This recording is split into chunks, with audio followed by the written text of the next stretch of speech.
좋은 아침입니다. 서창원 목사입니다. 오늘도 복음의 주인공이신 예수님께서 여러분에게 마르지 않는 위로를 채워주시는 복된 날이길 축복합니다. 오늘 이 아침에 우리가 함께 읽고 나누려는 하나님의 말씀은 마태복음 27장 55절로 56절까지의 말씀입니다. 제가 읽어드리겠습니다. 예수를 섬기며 갈릴리에서부터 따라온 많은 여자가 거기 있어 멀리서 바라보고 있으니 그 중에는 막달라 마리아와 또 야고보와 요셉의 어머니 마리아와 또 세베대의 아들들의 어머니도 있더라. 아멘. 예수님께서 십자가에 죽으실 때, 아니 예수님께서 잡히시는 순간에 예수님의 제자들은 모두 도망쳤습니다. 예수님과 3년의 공생애를 함께했고 예수님의 살아생전 마지막 식사였던 유월절 만찬도 함께 나눈 실질적으로 예수님의 증인들이라고 할 수 있는 제자들은 모두 도망쳤습니다. 그러나 예수님이 십자가에 달려서 죽어가는 그 순간까지 예수님을 따라온 사람들도 있었습니다. 그들은 예수를 섬기며 갈릴리에서부터 따라온 많은 여자가 거기 있어 멀리서 바라보고 있으니 아멘. 그들은 모두 갈릴리에서부터 예수님을 섬기며 따라온 사람들입니다. 예수님을 단순히 따라다니기만 한 것이 아닙니다. 우리에게 알려진 제자의 명단에 들어있지는 않지만 예수님의 제자로서 예수님을 섬기며 따른 것입니다. 그러고 보니 남자 제자들은 전부 도망을 친 셈이고 여자 제자들은 예수님과 끝까지 동행한 셈입니다. 그들은 예수님의 마지막을 지켜보고 있었습니다. 가까이는 가지 못했지만 멀리서 예수님의 죽으심을 목격하고 있습니다.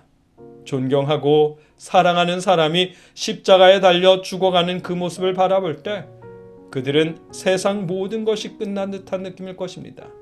소중한 사람이 십자가에 달릴 때까지 아무것도 돕지 못했던 자신들의 연약함 때문에 무기력함도 느꼈을 것입니다. 그들의 세상은 무너졌습니다. 그러나 완전히 무너진 것이 아니고 3일 후면 다시 그 세상이 세워질 것입니다. 갈릴리부터 시작해서 예수님이 십자가에 죽으시는 모습을 멀리서 바라본 그 많은 여인들 중에 특별히 3명만 거론되고 있습니다. 그 중에는 막달라 마리아와 또 야고보와 요셉의 어머니 마리아와 또 세베대의 아들들의 어머니도 있더라. 아멘. 마리아가 2명이 있었고 한 명은 세베대의 아들들 곧 야고보와 요한의 어머니라고 말해주고 있습니다. 세베대의 아들들의 어머니를 제외하고 2명의 마리아 모두 마태복음에서는 처음 언급되는 이름입니다. 2 마리아 중에 막달라 마리아는 복음서 전체에서도 누가복음 8장 2절에서만 언급됩니다.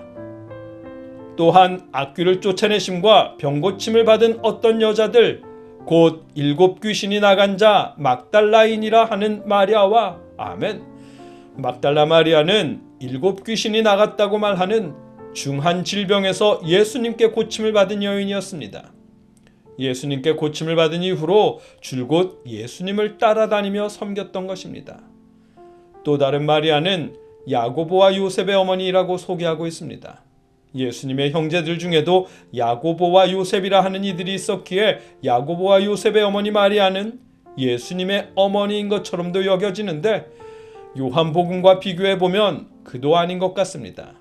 요한복음 19장 25절을 보면 예수의 십자가 곁에는 그 어머니와 이모와 글로바의 아내 마리아와 막달라 마리아가 섰는지라. 아멘. 이렇게 되어 있거든요. 마리아가 3명이나 서 있었습니다. 그 어머니는 성모 마리아이고 이모는 세베대의 아들들의 어머니입니다. 그리고 막달라 마리아가 맨 끝에 언급되고 3번째에 글로바의 아내 마리아가 등장합니다. 이 글로바의 아내 마리아가 오늘 마태복음 본문 속에 언급된 야고보와 요셉의 어머니 마리아일 것입니다.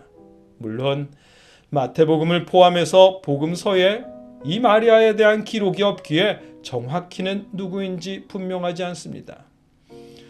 예수님의 공생애 중에 계속해서 예수님을 섬기며 제자로서 따라다녔고 예수님의 운명을 지켜본 이 여인들이지만 복음서에서 거의 언급되지 않고 있습니다.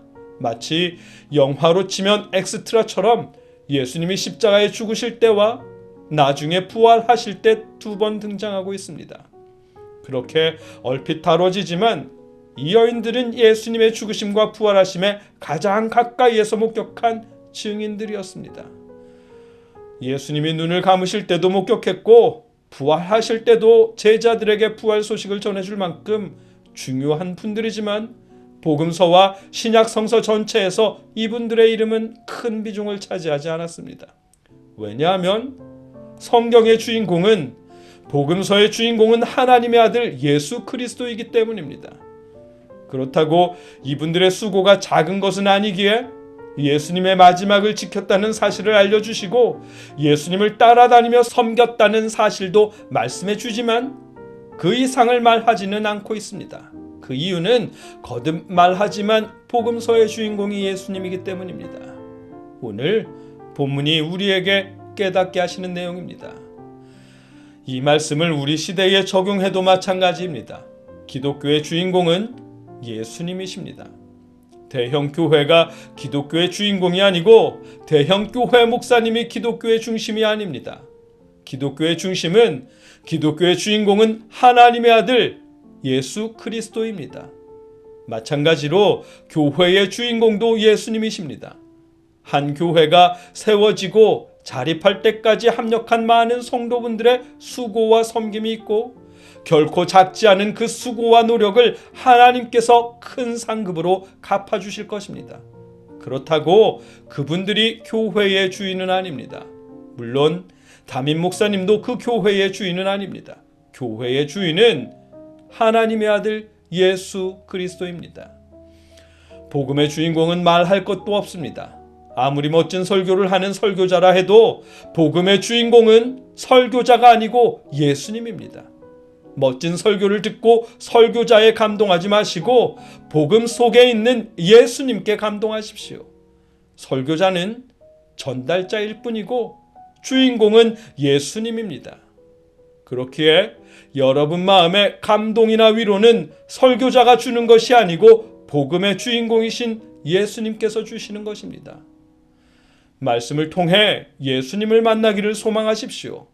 성경을 통해 예수님을 만나기를 기도하십시오. 예수님이 복음의 주인공입니다.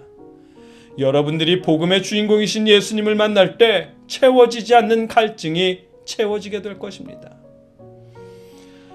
여러분의 매일의 삶 속에서 복음의 주인공이신 예수님을 만나고 예수님이 주시는 마르지 않은 위로가 함께 하시길 주님의 이름으로 축복합니다.